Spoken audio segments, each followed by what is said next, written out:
Welcome to War Blog. Today I'm going to look at this Kirkat and Humaryat game, Syria.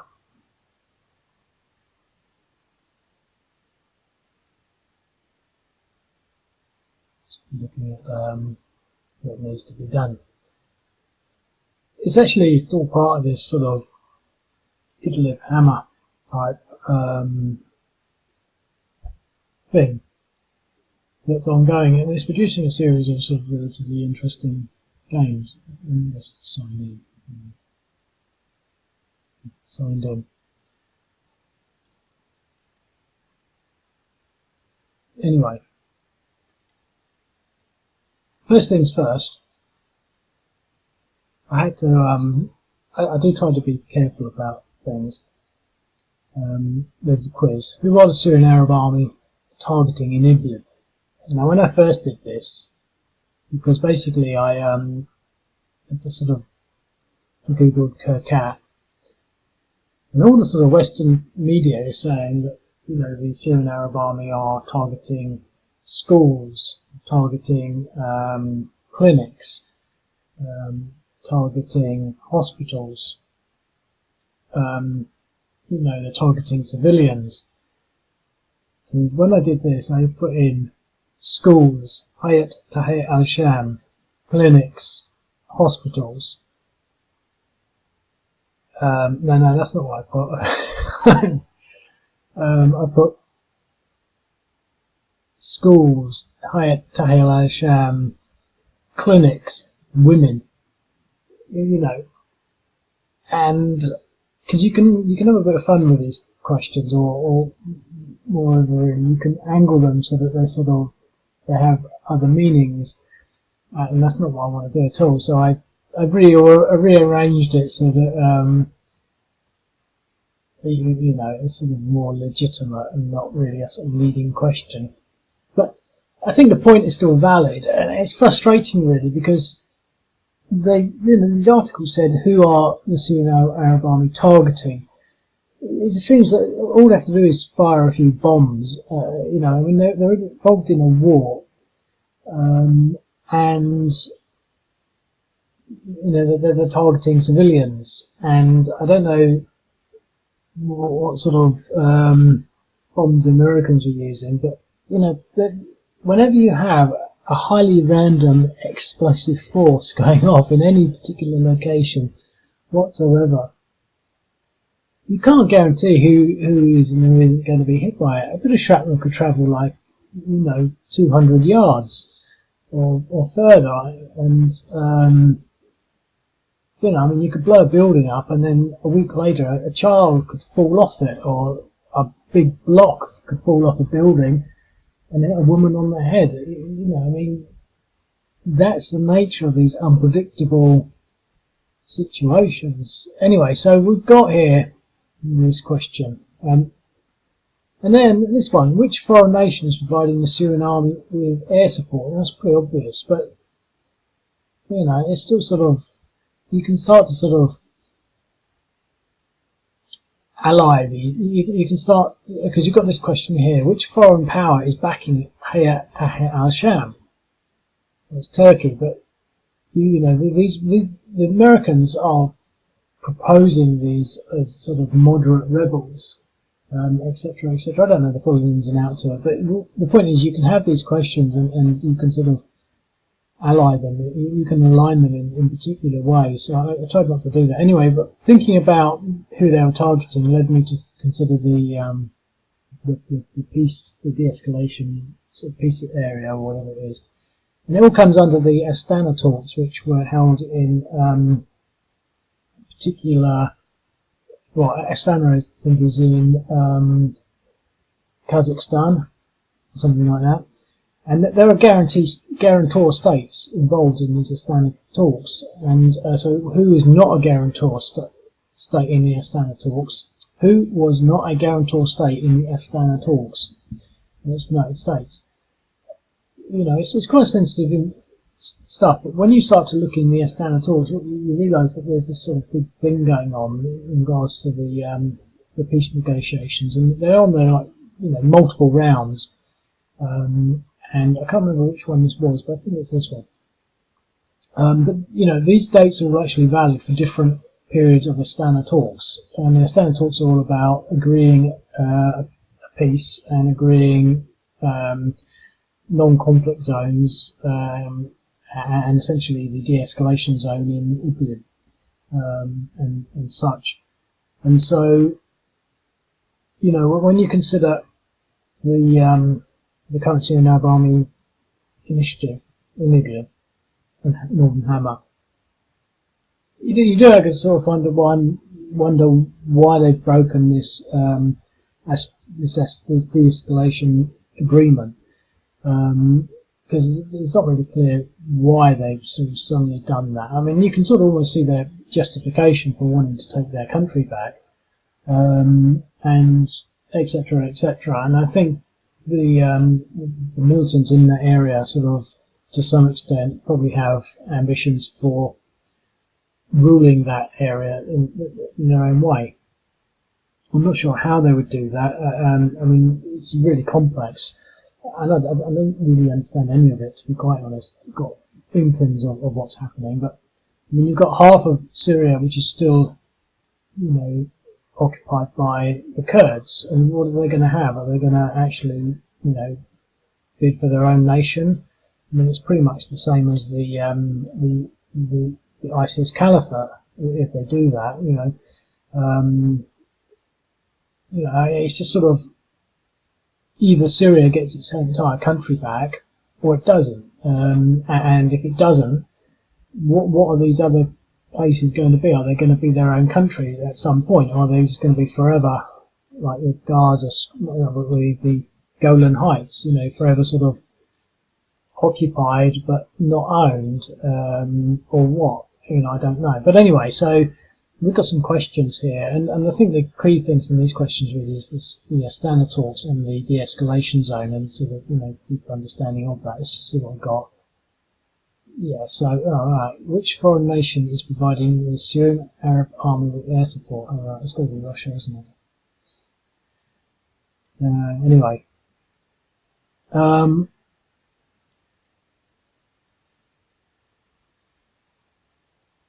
Why did we get that wrong? Because I think I had... Alright, I think that's why I confused this question with this one. Anyway.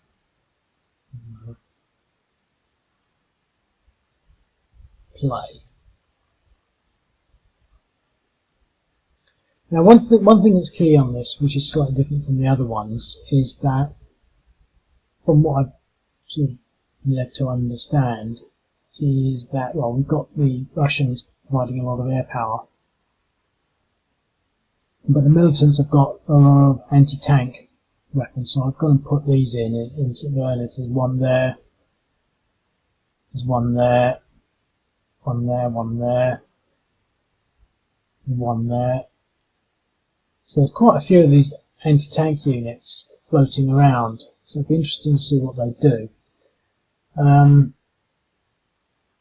To be quite honest, I like this map, and the whole series of these seem to be, you know, quite appealing, really, in the sense that they're quite big maps and there's quite a lot going on. I've also got engineering units for the Syrians, and so that's to sort of deal with things like these. Not that important, but you might want to take that one out if you want to start using this road properly. So I put them in there just, you know, just in case. Now, I'm going to get my drawing tool out. It's my favourite part. And obviously we've got two sides of this water feature here. So we can almost divide this into at least two fronts. We've got this.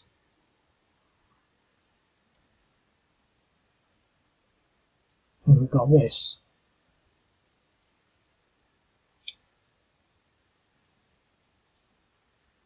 Now this is Hob 8 over here, which is sort of always covered. Oh, it's sort of more like that.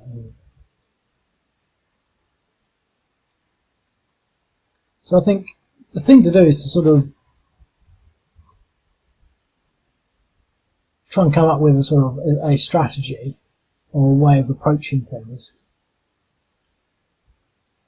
For example, I mean, I'm just thinking aloud here, but my maybe first thought would be to just divide this by driving straight up here,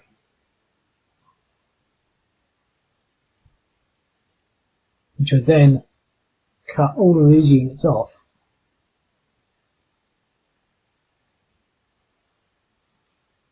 and then just finish them off, and then push around this way.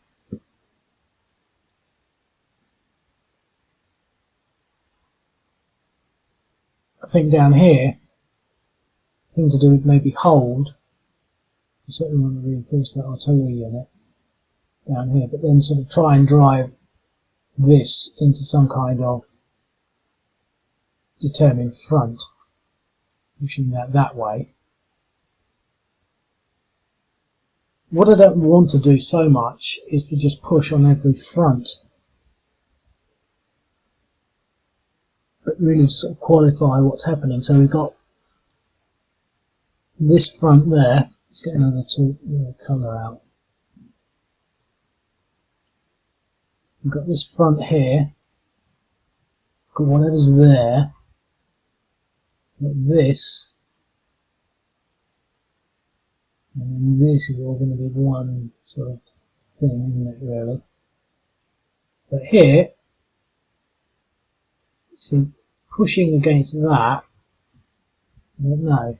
So obviously we've got front line units, but we've got this, and then we've got this. And you could possibly consider that as two. So we could have, let's just reload.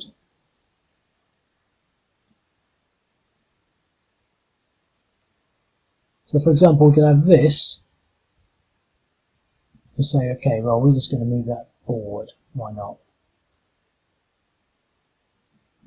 But we've got this here. Now, we could either move that way to support this front, or this way, or possibly this way. This can either go up here and push through there as I suggested, or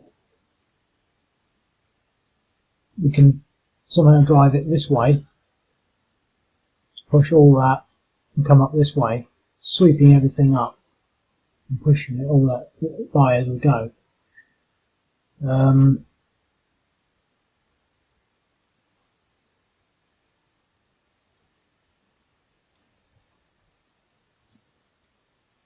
more inclined to sort of try and push these units this way, because I think we've got enough over here. Now these engineering units could do with possibly having one of them over on this side, so we probably want to move one of these over quickly. This is all mechanised, this is just infantry, so we could possibly push the infantry over here to help, because they're going to get there faster than anywhere else. Motorised. We've got some armour here, so this is quite a substantial block. Now I think we've got to start mixing these things with infantry, so I'm not sure how this anti-tank works, but that's what they're going to start using against this. And also putting the artillery into a good position.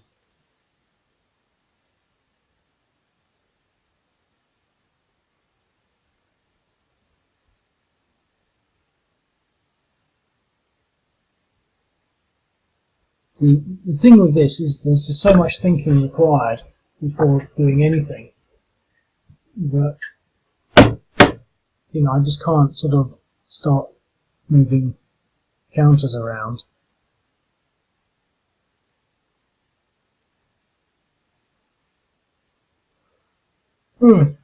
At all, really. I mean, I was sort of thinking, in the back of my mind, I'm sort of thinking, well, what we need is to do a few feasibility studies on various options and then to have a committee meeting to determine which one's going to be the best, and perhaps have a vote on it or something. You know, I mean, this is how you sort of, you know, these things should be sort of approached. You sort of say, well, risk analysis of, you know, the threat analysis of this little section here. Oops, not what I wanted.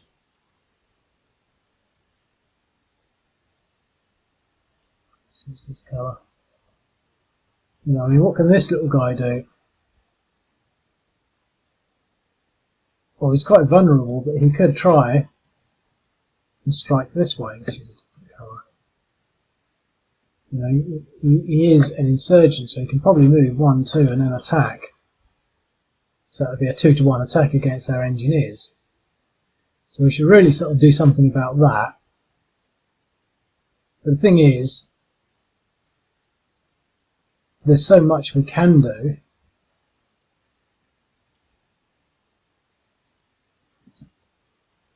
You know, I mean, what about risk analysis of this stack here? There's 3 irregulars, 4. So that's at risk. You know, with 4 would be 20 versus 3. So this is a significant and substantial stack. So I think what we really need to do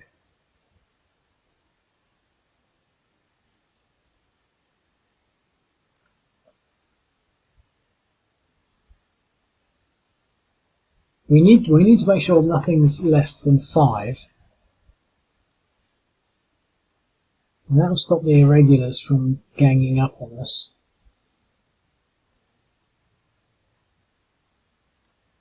So this is a sensitive area, I think. We should be able to hold their own. You should be able to hold their own there. So we either move this back or we move him forward. I think we move him forward. Move him sort of, if we can, to there, possibly to there. But moving this artillery in with them, so maybe moving them from there to there. Because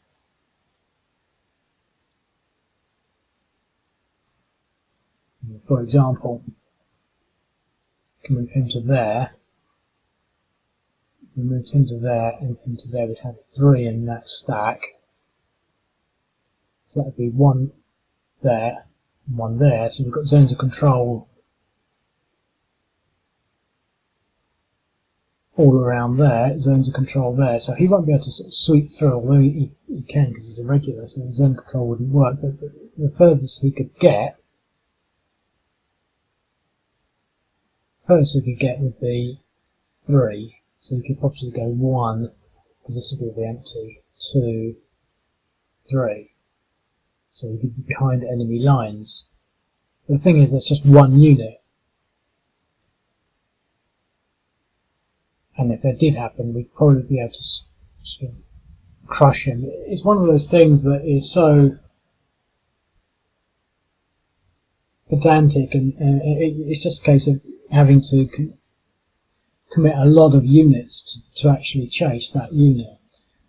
But even if we move these ones there instead of there, we can still just go through the zone of control. So I don't think we need to worry about them. I don't think that the sham units are going to be doing a lot of that. So that's probably a way to sort of approach that. That seems quite strong. We could possibly move him a little further there, possibly putting a solid line across there, and then essentially using whatever we can to sort of push these units over in this direction here. So I'm going to actually just start doing that, I think.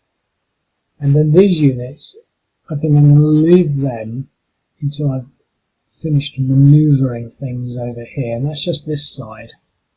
Just the eastern half. So we're going to move him there. So what does that give him? Yeah, so these units can only move 1. So we've now got that artillery supported and that. So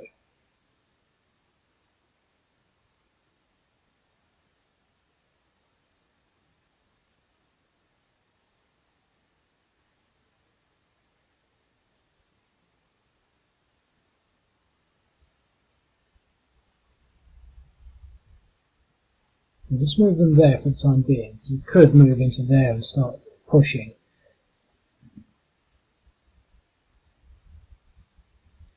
I'm just going to sort of build that line. So we've got that sort of fairly heavy offensive line there.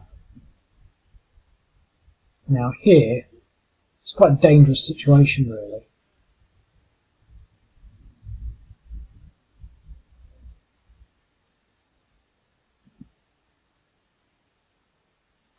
Let's push these engineers as far. We'll leave them there for the time being. Okay, and these guys can go this way.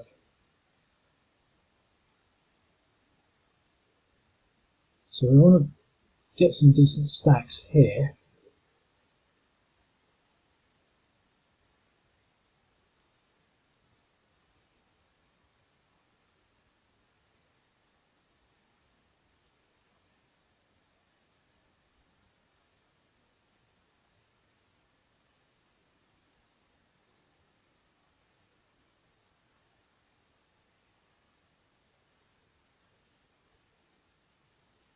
Okay, so that's sort of my plan of operation complete in that regards to the first level. Now, the thing to do is consider what does that allow us next to achieve in offensive actions. For example, here, this is a bit of a loose cannon, but we could, I mean, out in the open he's vulnerable, and if we attack him, he'll have to retreat to there.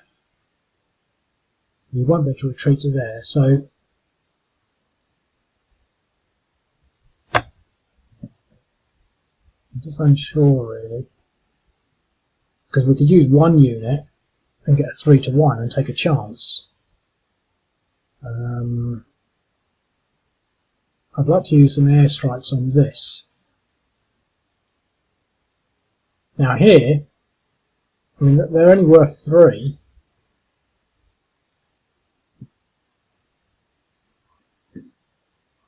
So we do actually have 2-to-1. That's not great. But we could bring this mechanised unit around to help. 1, 2, 3.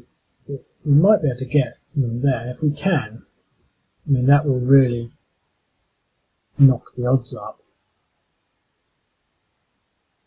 So we could commit 2 of these to go in this direction.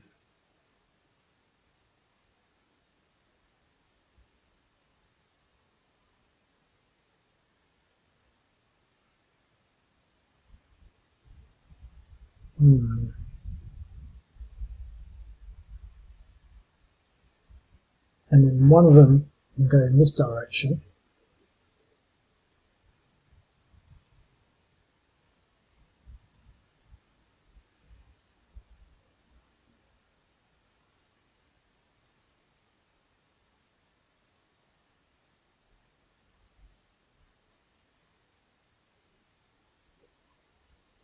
So let's just snap power on this.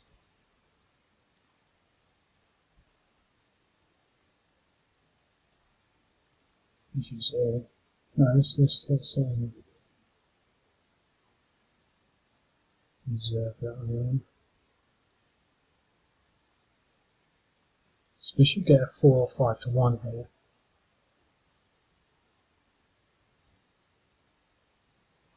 DR.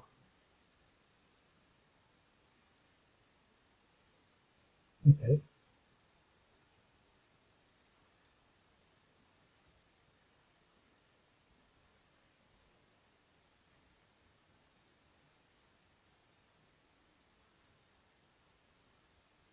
And we can still move, so let's continue that assault until this stack. There should be at least a 3-to-1. Yes. Not brilliant odds, but it's good to keep the pressure on. And that pushes them both there.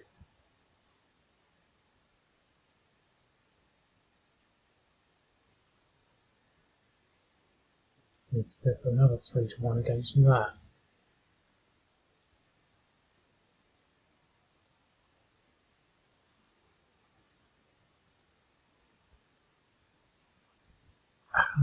DE. Right, pushed him to there, so he's at 4.75. So we've really pummeled that loose section there. It was concerning me a little. We've got movement here, but the infantry units really don't have it, so I'm going to start splitting them up. So here we can push one infantry unit in mechanised like this. DR.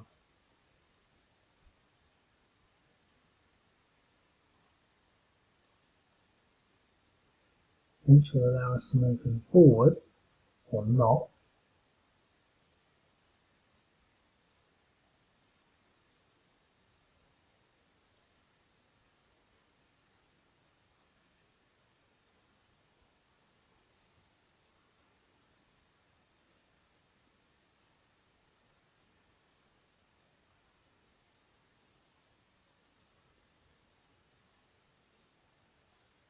In one, so we won't be able to do anything, so we'll leave that there. So, do we want to go for this anti-tank unit, or this a regular unit?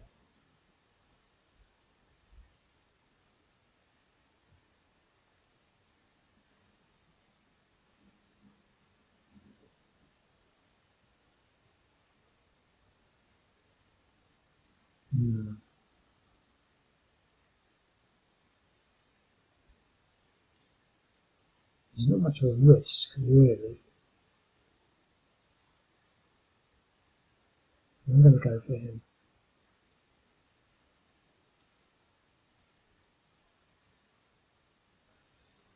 To one, let's just reconsider that. I could do one against each. They're not the sort of odds I like, but I'd rather 2 3 to 1s. One on that one.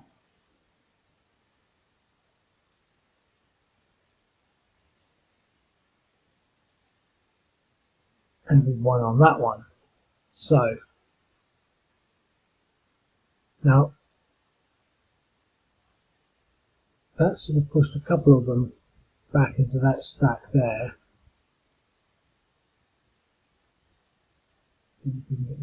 Artillery. Either way, I think we've definitely got this nice sort of contained section there now.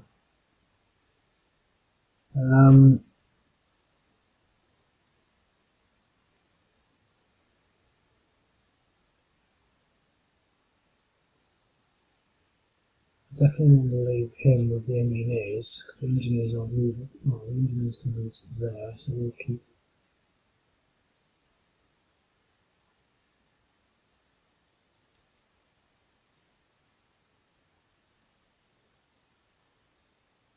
We'll move him to there.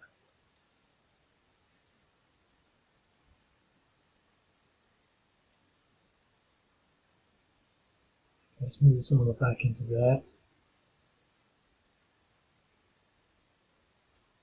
Okay, we can artillery hit from there.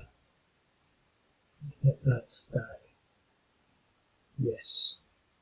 Shouldn't really, should it? Although they're not on 4s. We'll touch it anyway.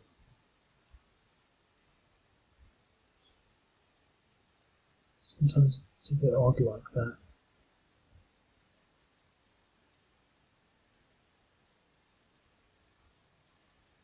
Okay, that will just have to live with that.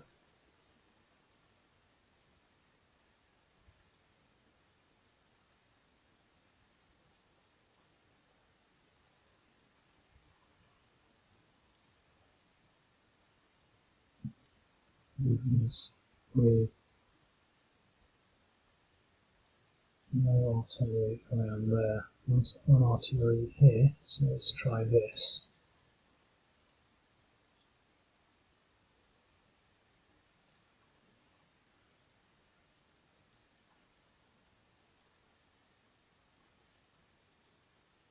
put some air power. I'm going to use it on that stack.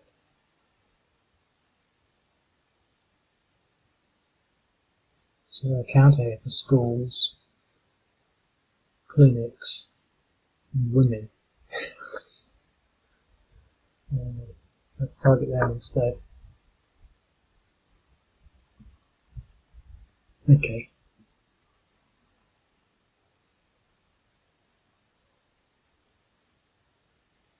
So we've still got these sort of relatively undecided.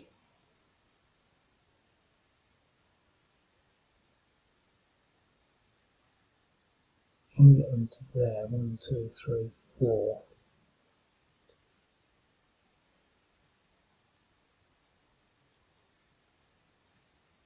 We might be able to switch him through, but he'll be on his own then.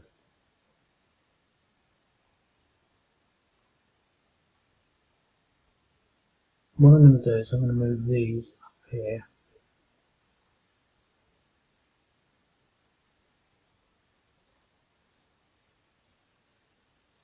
As a central reserve.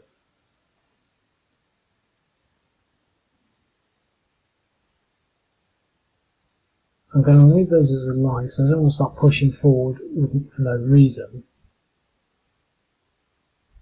Rather sort of play a controlled game in that regard, even though I'm not going to play for much longer. Here, I think it's obvious we've got to sort of at least punch him. 7 to 1. That's a DE, push him back. 3 Prussians. So that's that. So that's this entire eastern half sorted out. Now down here, I think a lot of this is going to have to sort of just remain static, but I do want to defend that.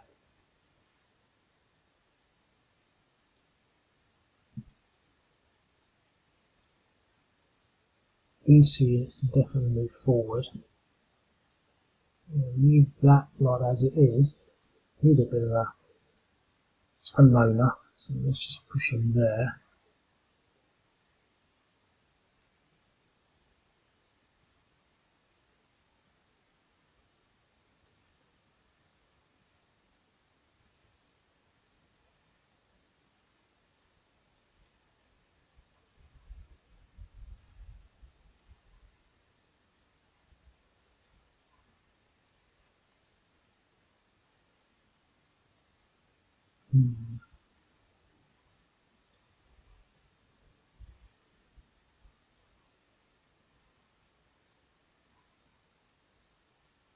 Well, let's try 4 to 1 here.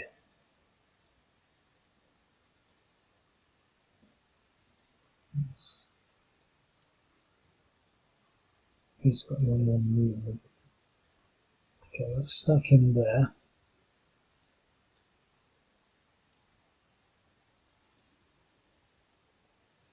And push these guys in this direction.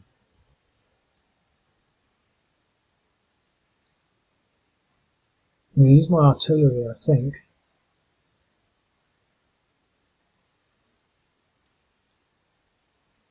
Against this stack here. Let's just see what we can do here first. I probably don't need all of this, but we've got 3, so 21. Probably do need all of them.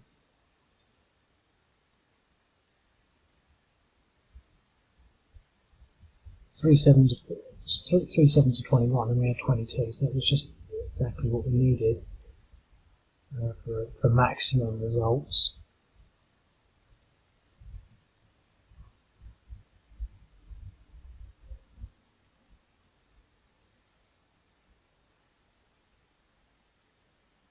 Let's just continue that drive.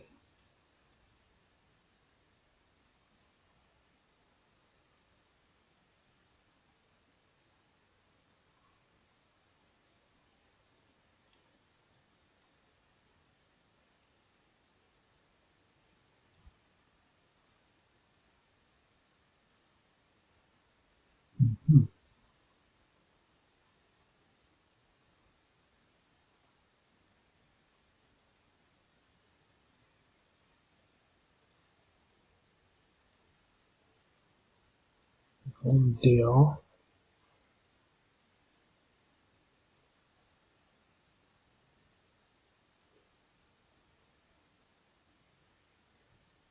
Okay, so sort of perfect really. Let's push in again. I'm not going to advance any further than that.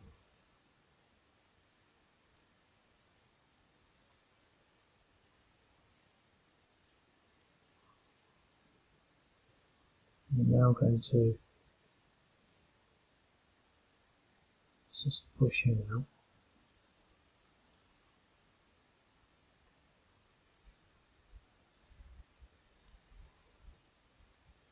Oh, we've got a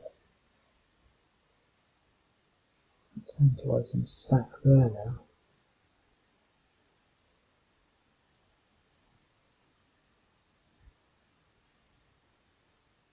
Oh, that's particularly exciting.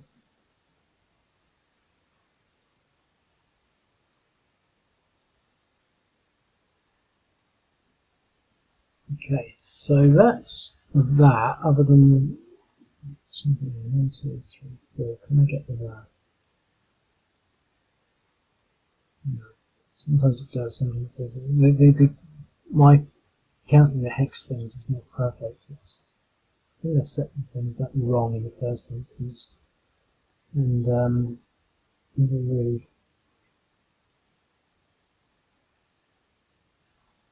managed to figure it out.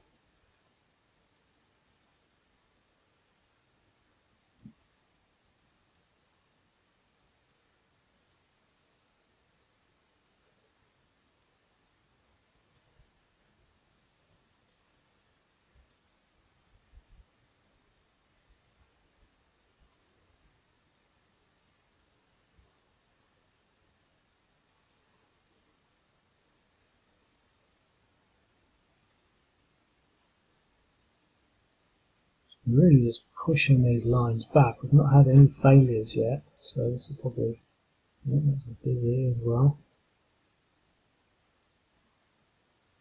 If this one goes well, it's been a perfect turn. Okay. So that was. That's interesting.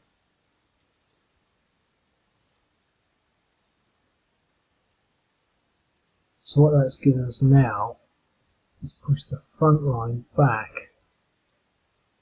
on the road, isn't it? Like that.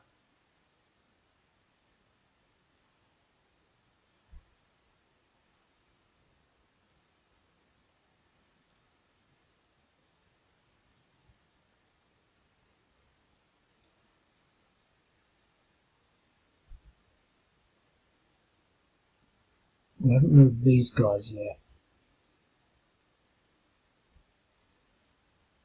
We're doing a bit. But I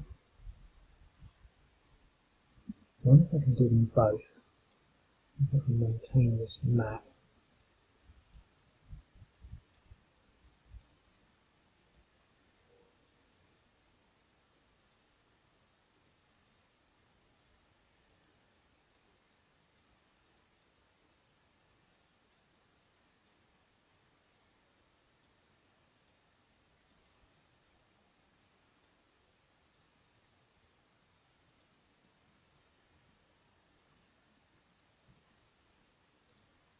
Yes.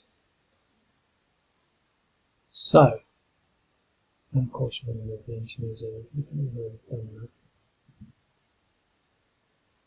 So that's turn one. Now, I don't think there's any doubt that the Syrian army can do this, but I think the question is, can they do it with minimal losses? And we haven't actually had any exchanges. Everything is won. Everything has gone very well, even sort of 3-to-1 attacks, which aren't necessarily guaranteed. And so, I think it could have gone a lot worse. And I think we've got to sort of then step back and sort of say, well, what's happened and how's that be achieved? Now, I mean, the thing is, it might be easy to sort of say, oh wow, that was just too easy, and it's going to continue and steamroll that. But the thing that hasn't happened is the Hayat Tahrir al-Sham units haven't had their turn yet, and they've got fair amount of offensive capability. Now they're probably not going to push things back, but the question is, how much damage can they do with these anti-tank systems and their irregular units? So, for example, this unit is quite vulnerable. You could get 2 against that, and that would be a 3-to-1 attack. Similarly, this unit we could only do 1, but that's safe. That's safe. Everything is safe. This isn't in striking range of anything, so that's pretty much about as good as it gets. Up here we could probably shuffle things around. He's probably the target, but other than those 2 units, they're not going to get any sort of irregular action against anything. Although if they can get close to some of these armoured units, then this could be vulnerable. And the question is, how much damage can they do? Because every time they get 1 casualty, for example, it's going to be the equivalent of, well, you know, they can't really afford to be having, you know, any sort of casualties of that nature. I do recall reading that in one of their counterattacks they managed to kill 10 Syrian soldiers in one hit, and it seemed to be headline news. But that sort of thing is going to happen, and the question is, if we do the Hayat al-Sham move, how many of those opportunities are they going to get? And that's the sort of the way that the victory will be balanced to some extent, because they're going to take this territory, but it just depends on how much blood it costs. Because this could have gone the wrong way. There could have been battles that didn't work. You know, even the 7-to-1s, or the 6-to-1s, or the 5-to-1s in particular could have got exchanges. There were none of those. But I'm not going to do it next turn. But I think the question is really sort of, what can they do to sort of mitigate and to make it harder for the advance to continue? And yeah, we'll have to see how that works. I think the other thing that they've got is rockets. Now, I did read that they're using their artillery actually to good effect. Now, I'm putting artillery in, I'm a bit lazy, so I just put in more rockets. I put this stack in over here, which is just a stack of rockets. There's 3 of them. I think I put a few others. There's 2 in there. And these things are going to give sort of carte blanche to sort of indeterminate losses here or there. I mean, they could possibly attack this stack with 3 rockets, 1, 2, 3, 4, and, you know, do some damage, and then possibly counterattack on that, or similarly over here. So this is almost a weak front, but you know, with the artillery you can propagate the weakness wherever you want by focusing the artillery on something somewhere. So you could focus it all down here, and then push this around and then come through here, you know, threatening this centre.